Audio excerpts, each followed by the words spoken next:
Okay, well, I think we can get started. Oh Um, yeah. yeah, okay.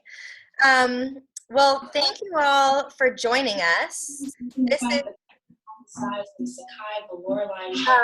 good reminder, actually, before we get started, that if you are new to Zoom or if you just need a reminder, if you're not talking, a good way to mute yourself is just going up to the top dots and going ahead and hitting mute. So if everyone who's not talking could just go ahead and mute, and then when you want to talk, you can unmute. We also can use the chat function, which is super fun. So if you have questions or things that you want to add, you can go ahead and type it in the chat, and the facilitator can bring some of those things up later as they come up. Also, thumbs up, twinkle fingers, all acceptable forms of communication. But thank you all again for being here. This is Cascadia Wildlands' fourth weekly Wildchat, and this one is on wolves in wild Cascadia. So my name is Sam. I am the grassroots organizer with Cascadia for a few more weeks before I transition out and Dylan Plummer transitions in, who is also here tonight with us, helping with the technology and waving. Thanks, Dylan.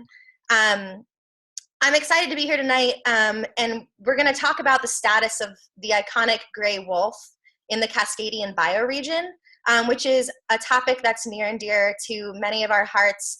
As many of you know, after their systemic extermination in the early 1900s, gray wolves are thankfully making an exciting and pretty remarkable comeback here in the Pacific Northwest. But with this year's and with this year's population count, actually, we have a steady increase from previous years. At 158 wolves, I believe, is the 2019 count. So that was a little increase from the previous years. So that is good news. However, sadly, wolves are continuing to remain under fire by special interest groups, politicians, and pretty weak management plans, which is why we need wolf advocates. So I'm excited tonight that we're going to be joined by some of these amazing wolf advocates from Cascadia Wildlands, Oregon Wild, and the Center for Biological Diversity. And we're going to do a little bit of a deep dive into the history, current threats, and some of the ongoing efforts to protect gray wolves in the Pacific Northwest. So I'm going to go ahead and pitch this to Nick Cady, who is the legal director for Cascadia Wildlands. And he has been at the forefront with Cascadia on a lot of administrative and legal challenges to institute lasting protections for gray wolves across Oregon. So I'm going to go ahead and share my screen so I can get the presentation going and pass it to Nick to introduce our other panelists and kind of facilitate. Yeah, so I love talking about wolves. This is one of the first big issues that I took on with Cascadia Wildlands when about 10 years ago. And it's when we had the Imnaha pack in Northeast Oregon, and they were the only pack of wolves and the only breeding pair. And when I had just gotten hired by Cascadia Wildlands, sorry, my dog is harassing me. Josh asked me, he was like, hey, they're going to shoot this pack of wolves, the only pack of wolves in Oregon, they being the Oregon Department of Fish and Wildlife, and I need you to cook up something to stop them. And so that was kind of one of my kickoff projects with the organization. And we ended up working with Oregon Wild and Rob Clavins, who I'll introduce shortly, and Amaruk Weiss with the Center of Biological Diversity. And that first lawsuit, which resulted in kind of groundbreaking protections for wolves in Oregon and kind of set the stage for plans that were enacted ultimately in California and Washington. It started this enormous, bigger than I think any of us envisioned, kind of campaign that has evolved crazily throughout the years. And it's been kind of a journey of like ups and downs and successes and failures and a lot of learning and adaptive changes to politics and the wolves themselves and people. So it's been this really, really fascinating evolution. And I guess the folks that we have here today, I'm going to let Amaruk and Rob take it over. And we're going to leave a lot of time for questions because I think with the three of us, we could answer pretty much any question you have. I mean, so this will be a good opportunity if you have anything on your mind. to get it off your chest and ask us. But I think we'll start with Sam. Who are we teeing up first here? I think we are going to start with Rob to talk a bit about some of the Oregon piece and history, and then pass it over, if that's all right. But it's really up to you all. No, that sounds great. And just to briefly introduce Rob, so Rob Clavins still works for Oregon Wild. He's their Northeast Oregon field coordinator. When I started working with him, he was based in Portland and in between Portland and Salem. And he and his wife Emily ended up buying a bed and breakfast and moving out to Enterprise, Oregon, where kind of the heart of the issue was located, and opened up this amazing bed and breakfast called the Barking Mad B&B. So just to put in a shameless plug, if anybody wants to go stay at an absolutely incredible farmhouse, like 3-room Airbnb in Enterprise, Oregon, or not Airbnb, like a bed and breakfast. It's incredible. I went out there with some family and friends not too long ago, and it's right near the Eagle Cap Wilderness, and we went on this incredible hike and got to have fun in Joseph and Enterprise. So, but I'll turn it over to Rob. He can introduce himself and give you a little background on all the work we've been doing over the past decade. And Rob, feel free to just let me know, cue me when you want me to change the slides. Your videos weren't working, so we're going to have to skip those, but go ahead and let me know when you want slides. Okay. Yeah, we'll do. Thanks. And thanks for the shameless plug, Nick. Can you guys hear me okay? Great. Yeah, because I'm not supposed to do that. Yeah, so I'm the Northeast Oregon field coordinator for Oregon Wild. And our mission is really similar to Cascadia Wildlands, and also has a lot of overlap with Center for Biological Diversity, and our work overlaps. As Nick mentioned, I don't do as much wildlife work as I once did. And one of the things that I really actually do miss, Nick and I were talking about earlier today or yesterday, was that I really miss the crew of folks that worked on wildlife, including working with Nick and Amaruk. And as he mentioned, in addition to my work at Oregon Wild, we have a bed and breakfast, but also a working farm here in Wallowa County, and we're proud supporters too of Cascadia Wildlands. Perhaps now more than ever, I think we feel really lucky to live in a place like this. We're near accessible public lands, and out in northeastern Oregon, we have really as full a complement of native wildlife as any place in Oregon. I chose this photo on purpose. It's one of my favorite Oregon wolf photos taken by ODFW. It's a spot that we used to go a lot when the Imnaha pack was around. We dubbed this pack the Lost Litter, but I think that the little black pup second from the left ultimately grew up to be OR33, which is a wolf we'll talk about a little bit later. And I'm really looking forward, most importantly, I think, here to talk and share stories about actual wolves. I can't help but talk a little bit about policy, but a lot of the time the real stories of wolves don't get told because the agencies and media tend to focus more on conflict and controversy. If you want to flip the slide, had some video of the Imnaha pack. Unfortunately, it's not going to work, so some technical difficulties, but there's just a lot of myth and misinformation about wolves. And that's in large part because it wasn't until quite recently that anybody who was actually studying wolves did it in a scientific way at all. And then even then, some of the first wolf researchers were pretty old school in their views of wildlife. We're starting to see some of those attitudes be challenged, but the agencies that are charged with managing the wildlife are lagging far behind in that. Until pretty recently, we thought of wolves as being dependent on wilderness. And it turns out that if wolves have food and we don't kill them, they can do pretty well. And that's largely because they're opportunists and they're generalists. They eat what's available to them and generally what gives them the most benefit with the least amount of risk, which is why you hear that unlike human hunters, they generally prey on the oldest, the youngest, the sick, and the weak. And as a general rule, that's true. So in places like Minnesota, they eat moose and beaver. Here in the West, it's generally elk. And from time to time, they sometimes supplement themselves or rely on some pretty surprising sources, including some research recently out here that grasshoppers were making up a significant portion of their diet out in Hell's Canyon. And then I think it's really important just to note that wolves have complex social structures.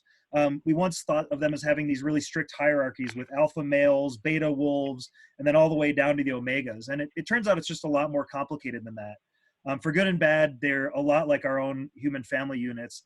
And that plays a really important role in management and why they're really challenging in that they're different from the wildlife that most agencies are used to managing. And thanks for skipping ahead to this slide. In most of my presentations, I do a whole bunch of anti-wolf mythology stuff, and I'd rather focus on the positive today. But just in case, I'll mention wolves are native species. They're generally not a threat to humans. They have minimal impacts on the livestock industry, and where those negative impacts do exist, there's things we can do to address them other than killing wolves. It's our position, and I think Cascadia's as well, that killing wildlife, native wildlife, should really be a last resort.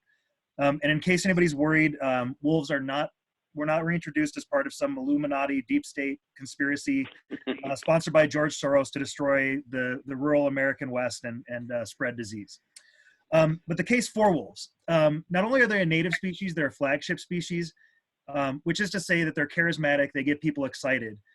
No one has ever asked me to do a webinar about my experiences with freshwater mussels or red tree voles. They're also an umbrella species. If we can be protecting the habitats that wolves and their prey need to thrive, we're probably doing a lot of things to help those other important species that don't get as much attention. And maybe most importantly, wolves are a keystone species.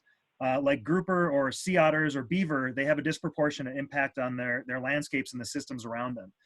Yellowstone is the most famous example where scientists that were studying plants and hydrology first pointed out that the absence of wolves in that ecosystem had thrown it out of whack, and then their return had impacts on everything from beavers and beetles to songbirds and aspen.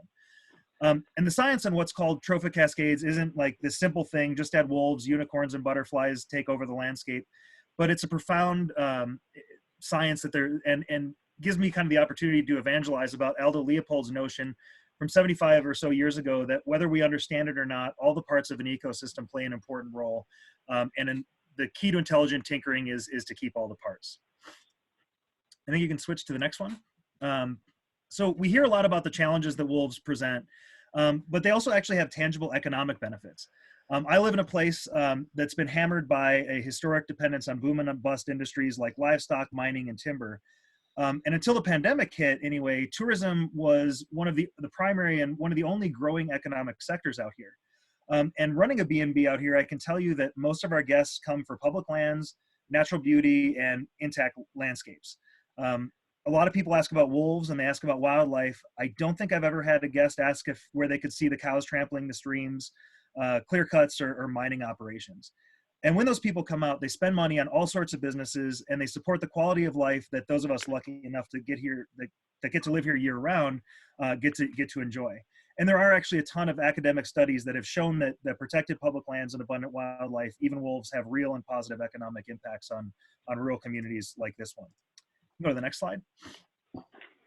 I think, though, if you're like me, the reason, though, that you value native wildlife isn't because of what ecologists or economists tell us matter. We live in a landscape of big wild places, and I've heard it said that without wolves or wildlife, wilderness is just scenery. And admittedly, it's pretty damn good scenery, but there's some truth to that. I think most Americans value native wildlife regardless of whether we can quantify it or articulate why. And I think that's especially true for wildlife that challenges us. Environmental protections are certainly seen by powerful interests as an impediment to easy profits, and large carnivores can be these really good wedge issues because they challenge some of the core identities that many of us have, like the mastery over nature or manifest destiny, or the idea that nature is like a farm and it only matters if we can take from it and exploit it. Speaking personally, I have a really awful memory, but I can remember every detail of every encounter that I've had with wolves. Every one of them has been profound, and I've been moved to tears as I see others have their own profound experiences. Which leads to the next slide. I first saw wolves as a kid in Minnesota when we came across some pups in the Superior National Forest. The first time I ever encountered wild wolves, adult wolves, was in 2010 when I was hiking in the Eagle Cap Wilderness with my friend Wally and his dog Kumo. It was a really hot day, and when we got to the swampy edge of this lake, we saw wolf tracks everywhere, and they clearly came in two different sizes. And so while I was poking around on a ridge, Wally shouted out that he'd saw them, and he counted out loud that he saw 8 wolves. I was really happy for him, but absolutely crushed because I wasn't able to see them. And then suddenly, clear as day, saw the whole pack. And it took until the absolute last minute when I remembered to grab my camera, and I snapped this really awful photo here that if you look really carefully, you'll see a blob between the 2 trees near the top, which is the last of the pups of the Amnaha pack. And there's no way to know which wolf was it which, but almost without a doubt, OR7 was among those wolves. And if you want to go to the next slide, I think almost everybody knows this history. It looks like, maybe push forward one more time. Yeah. It's worth noting, though, wolves were once the widest ranging non-human land mammal on the planet. They covered nearly all of North America, but along with colonialism came decades of government-sponsored eradication programs. By the time the Endangered Species Act was passed, the only known wolf population was in the lower 48, was in northern Minnesota. But under the protections of the ESA, wolves have made a remarkable comeback, but worth noting still that they occupy just a fraction of their available habitat. And if you want to go to the next slide, Oregon was part of that story and maybe click one more time. Sorry, there's some weird transitions. Oh, no, go back. I apologize. Anyway, when I used to be an advocate in Salem, I regularly had to go past a display in the Capitol with a quote, "It is admitted by all that bears, wolves, panthers, etc. are destructive to the useful animals owned by the settlers of the colony." And I think the use of the term all is a bit of an overstatement, but those were the words from the meetings that were the genesis of statehood. At the time, the white male settlers of Oregon couldn't agree on a whole lot, but they did agree on that, and that's what galvanized the state of Oregon as we know it today. If you want to go to the next slide, in 1947, the last wolf bounty was collected for a wolf that was shot near what's now Crater Lake National Park. Some wolves may have hung on, but for all intents and purposes, wolves were extirpated from Oregon by that time. Next slide. So under those ESA protections, wolves began making their way back into the western US. And to help augment that natural recovery, in 1995, a small number of wolves were reintroduced into central Idaho and Yellowstone National Park. And I should note here that the Nez Perce tribe, who are the people indigenous to the place that I now call home, played an instrumental role, in making that happen. Next slide. It didn't take long, just a few years later, till a wolf known as B45 crossed the Snake River and showed up in Oregon. Not surprisingly, some folks freaked out and they put the wildlife agencies under tremendous pressure to do something. So in the John Day Basin, B45 was darted and then shipped back to Idaho. This photo is from her transfer at the airport, I think the Lewiston airport, where there was quite a scene. But when she was eventually released, the wildlife managers who did it said they were pretty sure that they'd killed her. But she survived and actually had an impressive legacy before eventually being killed by a poacher. Jim Yuskovich has a really good telling of this story in his book, In Wolf Country. And the next couple wolves that made it to the state were shot by poachers and hit by cars. So the conservation community started telling ODFW that shipping every wolf back to Idaho was not going to be a real recovery strategy. And so they embarked on what was a pretty exhaustive public process that led to the 2005 Wolf Plan. Amaruk was a part of that process. It's a long and complex plan, but a lot of it boils down to a trade-off of where the bar was for when wolves could be killed and then when those protections could be lessened. And what we got was a social and political compromise, not a science-based plan.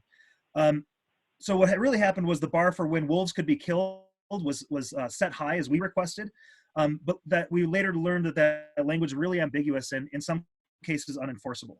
What the livestock industry got was in negotiating arbitrarily low and scientifically indefensible thresholds for what recovery was and when those protections could be lifted. And so where the conservation community gets where ambiguity or ambiguous, the industry gets were in sort of clear numerical terms. It's notable that despite all the compromises that the conservationists and broad public made, the livestock industry and some rural politicians pretty much immediately reneged and opposed the plan. Over the next better part of a decade, they relentlessly introduced legislation to undermine the plan, which did include a 5-year review because we knew that we would learn a lot and wouldn't get it right the first time. And we did learn a lot. And I'll talk about some of those lessons down the road. The Wolf Plan was reviewed in 2010, and despite thousands of public comments and a number of scientists weighing in on behalf of stronger protections, unfortunately, the agency weakened the plan. We go to the next slide. And unfortunately, this video won't show up, but I encourage you to Google it. It's pretty cool. In 2008, wolf known as B300 made it into Oregon. She later became known as OR2 and Sophie. She met up with OR4 and became the matriarch of the Amnaha pack, and 2 years later, the mother of Journey. From this day forward, basically, Oregon has had a continuous presence of wolves in the state. And that same year, the Wanaha pack also established themselves and had the first confirmed pups in Oregon in decades. Next slide. And Rob, we can share the links to the videos in the chat here and also in our follow-up email so folks can see those videos if they want. Great. Yeah, that'd be wonderful. Yeah, so getting back to the timeline, and wanted to make sure I don't spend too much time. Unfortunately, the very next year, we saw our first predations of livestock by wolves, and wolf hysteria began.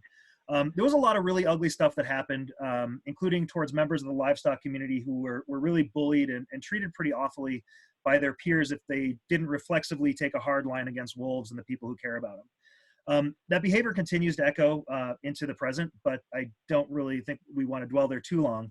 But notably, one story here in the Wallowa Valley was at that time, everybody was seeing a wolf behind every bush and behind every barn. And in response, ODFW issued more kill permits to livestock managers than the number of wolves that existed in the entire state at the time. And it turned out to be accidentally brilliant. Because once those permits were issued, suddenly nobody was seeing wolves, and it essentially called out those unfounded fears of marauding wolves for exactly what they were. Next slide. And there's no way, he could have known, but OR4 was the wolf that was at the center of a lot of that controversy. He was the breeding male of the Amnalha pack and the father of OR7. And he remains quite literally Oregon's largest wolf. He weighed in at 115 pounds. That was with a belly full of elk. And was probably the most feared and hated wolf in Oregon at the time because on more than one occasion, he ate unattended livestock. I was lucky to meet him a few times, but one particular time really stands out. My friend Wally and I took a reporter out to see wolf country, and it turned out she was afraid of dogs, say nothing of wolves. And unbeknownst to us, we ended up within about 100 yards or so of the Amnalha pack den, which would have been full of pups at the time. And suddenly this big black dog came out of the pines, and it took us kind of all of us a moment to realize, holy shit, holy cow, that's a wolf. And the reporter snapped this photo, and if you look really carefully, you'll see that the first thing OR4 did when he saw us was he tucked his tail between his legs and he ran away. We left right away, but he barked at us from a distance until we got pretty half a mile or so away. And on our way back, the reporter, who'd been afraid of wolves, remarked how silly it seemed to her that these big, tough men were the ones who had been lecturing us on why it was foolish to go hiking without a sidearm in wolf country. OR4 had every reason to be aggressive, but he absolutely wasn't. And the next slide. And OR4 had a habit of barking at people, and I heard him far more often than I ever saw him. And his son, OR33, was exactly the same. He's the black wolf that I believe was part of that lost litter from the first slide. He wasn't as famous as his brother OR3, but he followed in his footsteps and actually made it within to almost the city limits of Ashland. And for a long time, as OR4 aged and the pack weakened, it seemed like OR33 was the provider for the Amnalha pack. He worked really hard, and all the photos, including this one that we have of him, show him run ragged and just skinny from providing for the family. In the end, his departure was a significant reason for the Amnalha pack's decline. And he was ultimately killed by a poacher in 2017. And it's worth noting that since wolves returned over a decade ago, only 3 adult wolves are known to have died of natural causes. And this is from an animal that lives a really dangerous lives in even the best of circumstances. Next slide. So at the request of the livestock industry, ODFW issued a number of kill orders for OR4. Perhaps the most significant one was in 2012 when ODFW had been increasingly issuing kill orders when finally Oregon Wild, Cascadia Wildlands, and the Center for Biological Diversity challenged ODFW's wolf killing program in court. That's what Nick was talking about in his introduction. We later learned that a state hunter had quite literally had his sights on OR4 moments before getting a text message that a judge had issued an injunction. And even though we were confident that we'd ultimately prevail in the case, rather than continue this sort of winner-take-all legal battle, we offered to sit down with the livestock industry in the state and see if we couldn't come to an agreement. It took 17 months of negotiations, but we ultimately got there. We didn't fundamentally change the plan, wasn't perfect, but we added clarity, enforceability, and transparency to the ambiguity that had been in the plan. Unfortunately, it only applied where wolves were really low in number, which is called phase 1 of the plan. And under that paradigm, if you want to go to the next slide, we learned a lot. Oregon was the only state in the nation with a meaningful wolf population that didn't kill wolves. Not surprisingly, the wolf population grew, but what surprised lots of people was that even as the population grew, conflict with livestock decreased, which was a really stark contrast to what we saw in Idaho and Washington and other neighboring states. And it's a pattern we've continued to see. And it's because the social structures we talked about earlier, killing wolves often makes problems worse. It's cathartic, it's simple for some people, but by disrupting those intra and inter-pack dynamics, you're gonna likely see increased conflict. And it's really similar to what we see in our sort of useless and unapologetic warfare on coyotes and cougar and other carnivores. And the other thing that was notable in this time is that for the first time ever, all the parties supported the wolf plan and abided by it, which had not been true and hasn't always been true since. Next slide. Unfortunately, though, the success that we had in population by the numbers had consequences. And by 2015, we met some of those low thresholds for recovery. And the settlement provisions expired as we entered a new phase, which brought back all that old ambiguity. We also saw the next wolf plan, the wolf plan review began, and the state embarked in a status review, which tellingly, lots of folks, including people at the agency, called a delisting process. Next slide. And the next chapter is deserving of a presentation on its own, but it's important to know that at that time, wolves were far from recovered. At the end of that year, there were 110 known wolves, which is a far cry from the 1,400 or so that scientists say the state could support.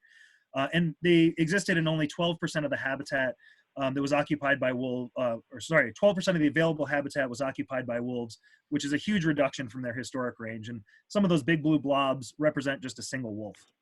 Next slide.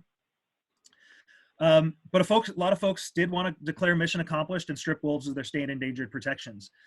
So despite the fact that over 25,000 people, dozens of scientists, and a few laws all argued against delisting the way the state did it, we saw a really special interest driven and conflict ridden commission do it anyway after the livestock industry and even the ODFW director said that's what the agency had promised them. So there was never really any real discussion of maintaining those protections.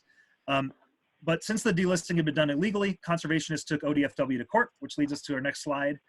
And a really frustrating chapter where rather than defend themselves in court, ODFW was protected by a really shady political deal that led to all sorts of ugliness, including ethics complaints and the firings and resignations of people involved. But in the end, the legislature and Governor Brown made this deal and passed a law declaring an emergency and retroactively saying that ODFW's decision was legal. It took a few years. Oh, go ahead. I was going to say I had 2 bar complaints filed against me as a part of this process personally, which was by Oregon representatives, which was exciting. Which ironically were filed against you for filing ethics complaints, not because you'd actually done anything unethical. It was a mess. And it took a few years, but ultimately the court said the law effectively did block judicial review, and they dismissed their case without hearing the merits. Next slide. That also had consequences. The ink from Governor Brown's signature was barely dry when ODFW issued what ended up being the final kill permit orders for OR4 and what remained of the Amnaha pack. That previous fall, OR33, who we believed had become the primary provider for the pack, he dispersed and left the Amnaha pack vulnerable. Until then, all the nearby packs had been led by OR4's offspring and generally seemed to leave them alone. But a new group of wolves came in and ran off OR4, his gimpy mate, and the 2 yearlings he had left in the pack. Not surprisingly, they found that the easiest place to go was one with lots of unattended open range livestock. And there wasn't really anything that could be done to stop the predation. And at that time, somewhat understandably, ODFW ultimately issued kill orders. This is where I cried last time I did this presentation. So let me just say, suffice it to say, it was a hard day. And even some of the state's most vociferous anti-wolf folks paid him some kind of begrudging respect. It had always been my hope that OR4 would die on his own, far from people. But instead, he watched his family get shot one at a time from a helicopter. And they killed him last because he was the wolf with wearing a collar. He was a wild animal that deserved better than being darted and collared and ear tagged and ultimately shot while running for his life. But I think it's notable that the organizations on this call did, with the help of our supporters, bought him time, and still he has a great legacy because of that. And if you talk about the legacy, we can go to a happier slide and talk about OR7. He was the first known wolf in Western Oregon in nearly 75 years, the first in California in nearly a century, before he came back home to Oregon, where he found a mate. Some of his pups established themselves in California, and even though he's missing and very possibly dead, his family lives on as the Rogue Pack. And it was really cool. He was the subject of art installations around the country, a kids naming contest where we got submissions from all around the world, every continent except for Antarctica. There was a play by a Broadway playwright. There was a fake political campaign. There were movies, books, and even he inspired an expedition of adventurers who followed his trek across Oregon, which was really neat. Next slide. And wrapping up here, for conservationists, OR7's journey was just this tremendous validation for our work and the work of people that came before us. He took a tour of the wild places that we've succeeded in protecting and the unprotected landscapes that we're still fighting for. If you go to the next slide. We don't just want to see token persecuted populations of wolves living in these isolated pockets of wilderness. And especially in an age of great change and increasing development, we need to protect core areas as well as connectivity corridors for wolves and other wildlife. New wilderness doesn't get made, so the best thing we can do is protect what we have left and restore the places that we can. I actually spend most of my time now working on public lands defense, but I see that work is really connected with our wildlife work. And notably, Northeast Oregon is this narrow connectivity corridor of continental and or made the case, but there's so many threats to forest out here. One slide might be a video that doesn't work. So maybe just go to one more slide. But I would suggest you watch that video. It's really cool. It's some images of wolves in what used to be a territory that we just got. But to finish, for me, my always been wildlife. And it's all wolves are special.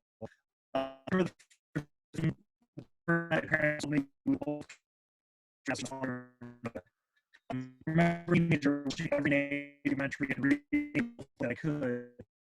The first time seeing Journey in the Amnaha Pack in the Eagle Cap Wilderness. I value living near public lands and abundant wildlife, and I want there to be wildlife left in the world outside of places with these hard borders like Yellowstone, where wildlife can thrive.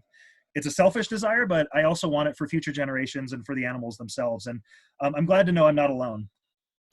We have public agencies that are full of really well-intentioned people, but our decision makers and the leadership of those agencies is failing to uphold their mission and honor 21st century values. So they need to hear from us that that's simply unacceptable. I feel really privileged to have a job where I can fight for my values, but we can't do it alone. So I want to put in a plug that we need folks like you who care a whole awful lot about wildlife to speak loudly and clearly and unapologetically for them and support organizations like ours who stand up for your values. And with that, I think I've talked too long, and we'll leave it to Amar to bring us home.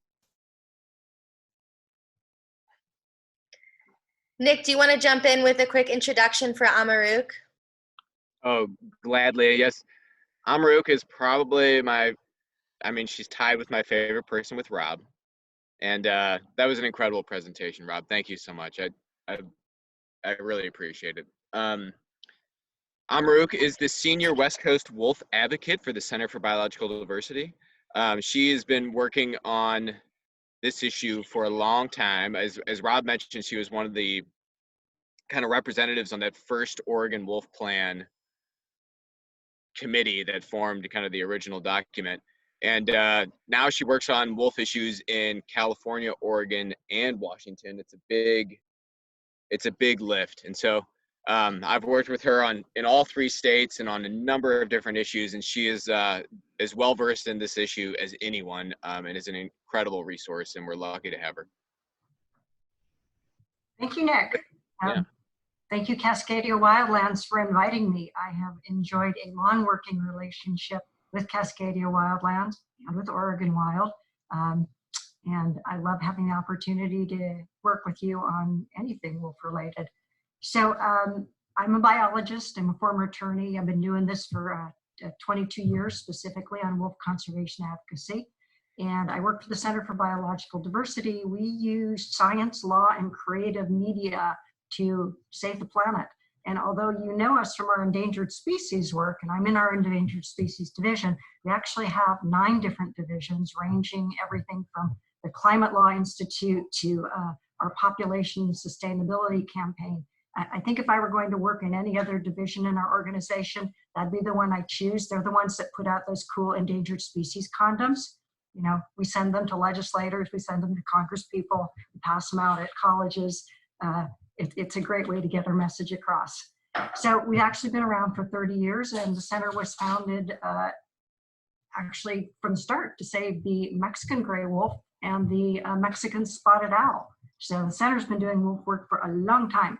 So Nick asked me specifically to discuss Washington wolf issues, so here goes.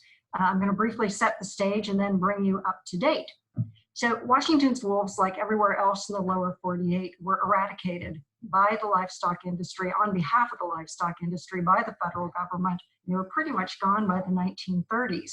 It was only because wolves were protected under the Federal Endangered Species Act in the mid-70s, and then wolf reintroductions occurred in the Northern Rockies. That allowed wolves from Idaho to start coming into Washington. Protections that were in place allowed wolves to safe passage to come in from British Columbia into Washington. And it was in 2008 that Washington had its first confirmed wolf pack in decades. Next slide. The wolves are state listed as endangered throughout the state of Washington, but unfortunately the State Endangered Species Act is not very protective. It's pretty much a toothless tiger. Wolves are, at one time, were protected federally throughout the state of Washington. Unfortunately, today, they are only federally listed as protected and endangered in the western 2/3 of the state. In eastern Washington, wolves lost their federal protections back in 2011.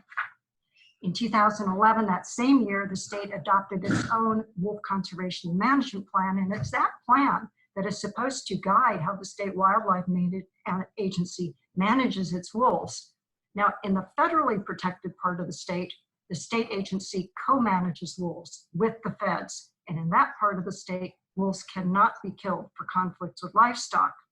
But the state agency, the Washington Department of Fish and Wildlife, or WDFW for short, has been killing a lot of wolves over the years for livestock conflicts, and that has all been happening in the region where wolves no longer have federal protections, where wolves are literally at the mercy of WDFW and at the mercy of the political strength of the livestock industry.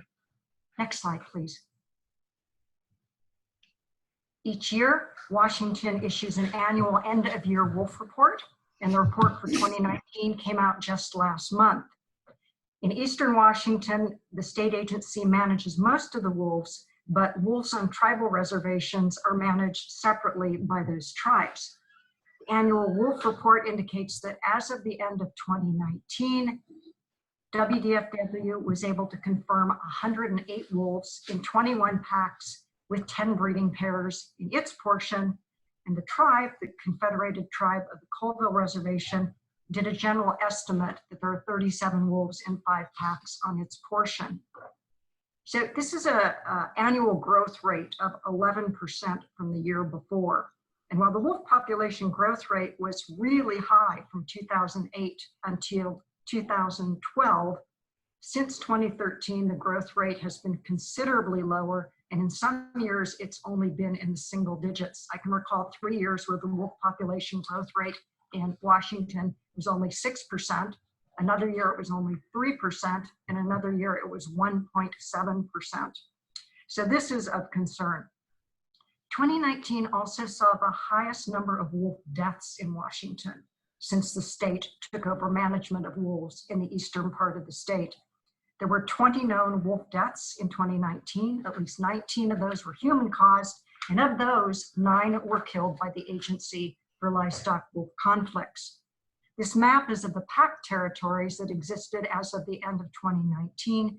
As you can see, most of Washington's packs live in northeastern Washington. There are a few packs down in southeastern Washington along the border there with Oregon. There are a few in the Cascades, and I'll just point out that one over on the far left, the Diabsid Creek pack in Skagit County, actually no longer exists as a pack, so I'm not sure why they included it on their map. There were 2 wolves under the Washington Wolf Plan. A pack is 2 wolves traveling together in winter, which is much less generous than Oregon. Oregon's plan requires that 4 wolves be traveling together in winter in order to be called a pack. Anyway, the Diabsid Creek pack, there had been 2 animals, it had been a pack, but by the end of 2019, there was only 1 wolf in that area. Next slide, please. Regarding agency wolf killing, since 2012, WDFW has killed 31 wolves, 31 state endangered wolves for livestock conflicts. And of those 31, 28 of the wolves, or 90% of those killed, were due to predations on public lands in the Colville National Forest. 26 of the wolves, which is 84% of those killed, were killed on behalf of the same livestock owner who refuses to adequately watch over his cattle. Now, over the years, from lawsuits that have been jointly filed, not yet, you can go back to the other side. Thanks, Sam. Over the years, from the lawsuits that have been jointly filed by the Center for Biological Diversity and Cascadia Wildlands, from lawsuits filed by private citizens, and from Public Records Act requests that we've made, we've gotten a lot of internal WDFW documents. And regarding the agency response to livestock wolf conflicts, these records show that the agency completely ignores the best available science. It's the fact that non-lethal methods are much more effective and less costly than simply killing wolves. And the records also show that when it comes to making decisions about whether to kill wolves, the agency just checks boxes. And what I mean by that is the agency will publicly say that non-lethal methods were used, but what they won't tell you is that they didn't actually ensure that the methods that were used were the most suitable for the circumstances, that they were properly employed, or that they were fully employed. And despite its awareness of these shortcomings, the agency still decides to kill wolves and then goes out and guns them down. Next slide. So a great example of this is a non-lethal conflict tool called range riding. And range riders are just humans on horseback. Sometimes they ride ATVs, sometimes other vehicles, but usually they're on horseback. And their job is to ride the range to monitor and protect the cattle.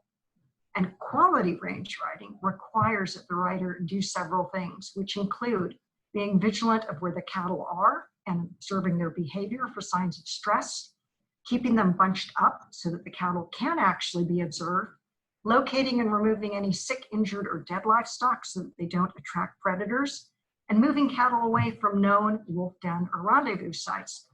What we've learned, though, is that when conflicts arise, WDFW will issue public advisories that say range riding's being done, it's been ongoing. And then when WDFW issues a kill order, again, it says range riding has been taking place. But in those internal WDFW documents, staff state there has never been any quality range riding taking place in the locations where conflicts have been arising and wolves are getting killed year after year after year. And this problem, this lack of quality range riding, took on a new significant dimension this last year. Last year, the agency suspected that there were some real irregularities happening with some of the individuals that they had contracted to do the range riding on these public lands grazing allotments. And agency suspicions were aroused by evidence obtained from trail cameras, because they put trail cameras out all over these locations. And this is right where the conflicts were occurring. But when they retrieved the trail cameras and looked at the images, out of 400 plus images, on only 4 of them were the range riders detected in any of the photos. And cattle injuries and deaths were starting to mount up. So then the agency began to require the range riders to wear GPS units. And voila, all of a sudden, the range riders started appearing in those camera images every time. So because of this, WDFW actually asked its law enforcement branch to launch an investigation. And in January, records that we obtained from that investigation show that through cell phone records, eyewitness statements, and receipts, law enforcement determined that several range riders may have fraudulently claimed to have been range riding and working hours and dates when they weren't, and getting paid by the state for it.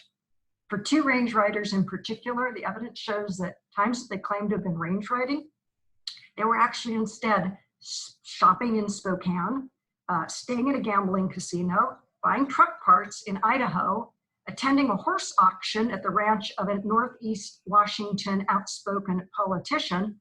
One range rider even had the chutzpah to file a report claiming payment for 2 days of range riding, when in fact he was at the other end of the state attending a 2-day WDFW meeting. So the dollar amount of this potential fraud isn't huge. It's only a little over $2,000, although we haven't seen the full investigation, so the tally might actually be even higher. The repercussions of their actions cost the state so much more. It costs thousands of dollars to do the investigation. It costs thousands of dollars gunning down the wolves. And it cost at least 10 wolves their lives because conflicts were arising while these range riders weren't out there doing their job. So in December of last year, the agency referred the matter to a Thurston County District Attorney's Office for prosecution. We don't know yet whether they're going to be filing charges, so stay tuned for that. But just as troubling, despite the fact that the agency suspected there were problems with the range riders and suspected that they were absent when the conflicts arose, and that their absence might have contributed to the conflicts, and that if they'd been there, maybe they could have prevented the conflicts, the agency still decided to kill the wolves. Next slide. Moving on, we're going to touch briefly on the state wolf plan for a moment. Although I mentioned that the state adopted a wolf plan in 2011, it now wants to craft a new state wolf plan on how wolves will be managed when they are state delisted. So last fall, WDFW held a public scoping period to get input on what should be in a post-state delisting plan and how wolves should be managed. Many of you on this webinar tonight hopefully submitted comments at that time. You're going to have another chance to comment, however, because from those comments and from its own vision, the agency is now writing a draft wolf plan. It likely is not going to be ready for public review and comment until at the very earliest, sometime in 2021. But when it's out, all of our groups will alert you that the draft is released. We'll let you know what our views on the draft are and how you can submit comments at that time. So I'm going to touch on three final topics. Next slide, please. So first, Washington's Wolf Advisory Group and the Wolf Livestock Interaction Protocol. And though the agency and the commission adopted this wolf plan back in 2011, the plan left some decisions yet to be developed. For instance, it didn't describe with any specificity how the agency was going to address livestock wolf conflicts. So in late 2012, the agency assembled a group, a citizen group, to advise it.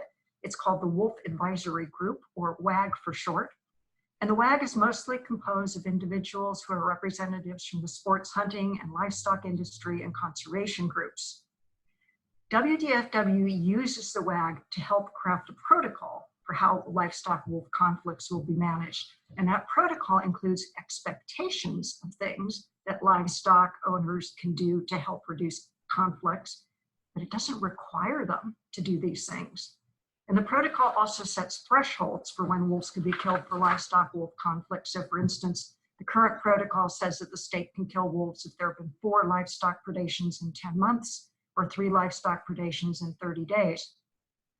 The first protocol came out in 2016, and it was used by the agency to justify slaughtering the Profanity Pig pack. The revised protocol came out in 2017, and it was used by WDFW to justify wiping out the Sherman pack and killing some members of the Smackout pack. There haven't been any revisions since then, but the 2017 protocol was used again in 2018 and 2019 to justify killing more Smackout pack wolves, members of the Togo and Grass Flats pack, and to totally eliminate the OPT pack. And remember, these repeated annual killing of wolves in Washington takes place almost entirely on public lands, and most have been killed on behalf of the same livestock owner. So understandably, this has spurred enormous public outrage and multiple lawsuits. And it came to a head last fall when Washington Governor Jay Inslee finally wrote to WDFW after being onslaughted with public comments, emails, and phone calls and faxes from all of you. Thank you very much. That heat was so important to get the governor to act. But he wrote to WDFW, and he directed the agency to find non-lethal ways to resolve the conflicts. His letter said that the repeated annual killing of wolves in northeastern Washington is simply unacceptable. Well, WDFW's reply to Inslee said it would come up with some new solutions, but so far it has not made any clear policy changes based on the governor's directive, and it still hasn't revised the protocol. And in fact, in the most recent WAG meetings, which are taking place online through Zoom, things like this, the public can call in and listen, just like you are now. But in the most recent WAG meetings, the discussions have all bogged down on what range riders should be required to do and whether or not ranchers should even be required to use them, even though it's one of the fundamental ways to keep wolves and livestock from having conflicts. And meanwhile, the grazing season is upon us. This is a date that the livestock owners are about to graze and turn their cow-calf pairs out onto federal public lands. So we're afraid we might be facing another troubling summer unless WDFW does some drastic changes. Next slide. To add to this troubling scenario, the specter of local control.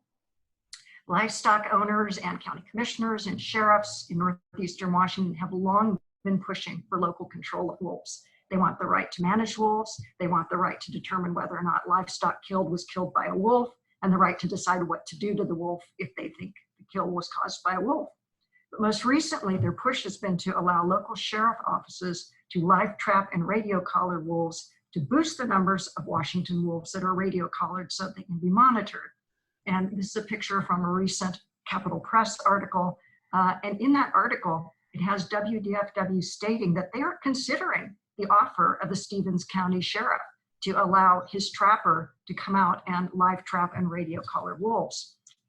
This is a biological, animal handling, and management travesty that's got to be prevented. We wrote to the WDF director and to the sheriff last week to oppose any such measures. We're going to be closely monitoring developments, and we will keep you apprised if there's going to be a need for folks to be doing another major write-in campaign. So this brings me to my final update. Next slide. And that's regarding the court cases that are pending against WDFW for its wildlife wolf killing program. So there are currently two cases, court cases in play. One was filed jointly by the Center for Biological Diversity and Cascadia Wildlands, and its next hearing date has not yet been set. When it is, that case will be heard by a judge in Thurston County in Olympia. The other case that's pending is a case filed by private citizens, and it's going to be heard by a judge in King County in Seattle. Its next hearing date is currently set for June 8th, but that could be postponed due to COVID-19 shutdowns. And even if there is a hearing, it's extremely likely it will not be in person. It will simply be a telephonic argument by the lawyers, or the court may decide the case based just on the written briefs. But both of these cases challenge the state on two bases. First, that the protocol and kill orders violated the State Environmental Policy Act, or SEPA, because the protocol never underwent an environmental analysis.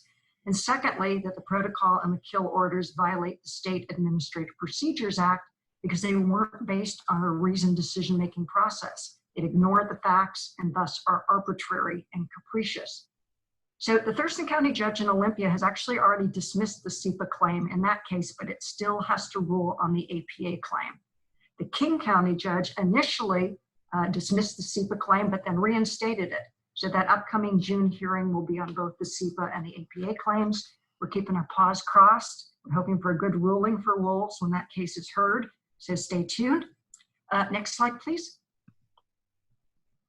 I've included this slide just to give you the email addresses for key decision makers in Washington, so you can write to them to express your concerns and your hopes for wolf management in Washington.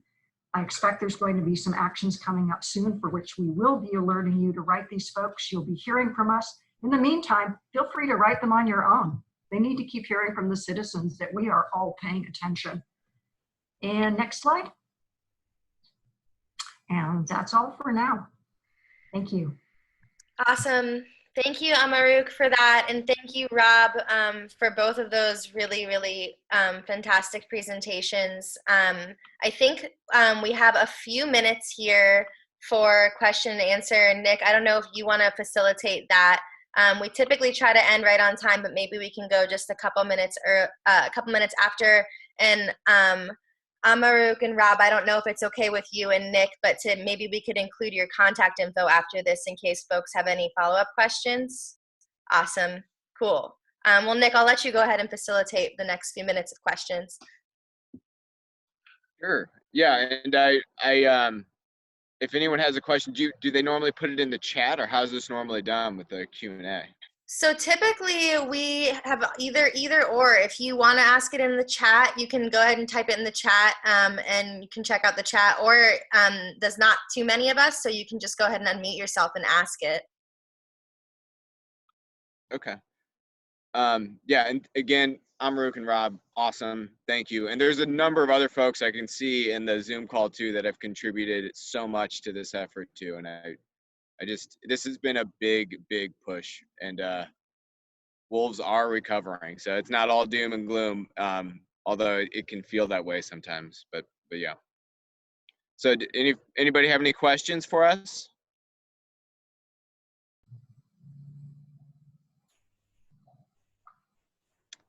Oh, Denise is asking about California.